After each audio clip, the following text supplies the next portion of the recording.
প্রিয় সহযোদ্ধাবৃন্দ, উপস্থিত নেতৃবৃন্দ, আপনারা জানেন গত 11ই অক্টোবর আমাদের প্রিয় নেতা শাহ রিয়াজুল হান্নান রিয়াজ ভাই তার পিতার মৃত্যুবার্ষিকী উপলক্ষে কাপাসিয়ার যে আপনার স্মরণ সভা গিয়েছে ব্রিগেডিয়ার আসম হান্নান স্যার, সেই স্মরণ সভার চলাকালীন সময়ে আমাদের কৃষক দলের নেতা সোহেলের পিতা মারা গিয়েছে। আমরা ওই সময় কাপাসিয়া পাইলটে থাকার কারণে আমরা জানাজায় উপস্থিত হতে পারে নাই।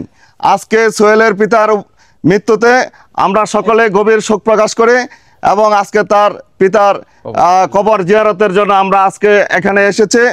আরেকটা বিষয় হলো আমাদের আরেকজন প্রিয় নেতা, প্রয়াত নেতা, সম্মানীয় ইউনিয়ন বিএনপির বিপ্লবী সাধারণ সম্পাদক ফারুক হোসেন সরকার কিছুদিন আগে মারা গিয়েছে, আমাদের মধ্যে থেকে চলে গিয়েছে। তার কবর জিয়ারত করা আমাদের পূর্ব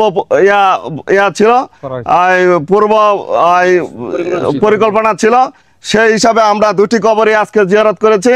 আজকে কবর জিয়ারত করার পরে আমরা শহীদ রাষ্ট্রপতি জিয়াউর রহমানের জন্য আমরা মোনাজাত করব এবং আমরা খালেদা জিয়ার সুস্থতার জন্য মোনাজাত করব, আমরা হান্নান স্যার জন্য মোনাজাত করব, আমরা আমাদের প্রিয় নেতা শাহ রিয়াজুল হান্নান রিয়াজ ভাইয়ের জন্য আগামী দিনে যেন ধানের শীষের প্রতীক নিয়ে উনি কাপাসিয়া থেকে নির্বাচিত হতে পারে সেই কারণে আমরা দোয়া করব, মোনাজাত করব। আরেকটা বিষয় হলো আমরা তারেক রহমানের 31 দফা বাস্তবায়নের জন্য আমরা কবর মোনাজাতের মধ্য দিয়ে আমরা মাঠে যাব এবং বাজার বিভিন্ন এলাকায় আমরা গণসংযোগ করব। আমরা ব্রিগেডিয়ার আসম হান্নান সাহেব সুযোগ্য উত্তরসূরি শাহ রিয়াজুল হান্নান সাহেবের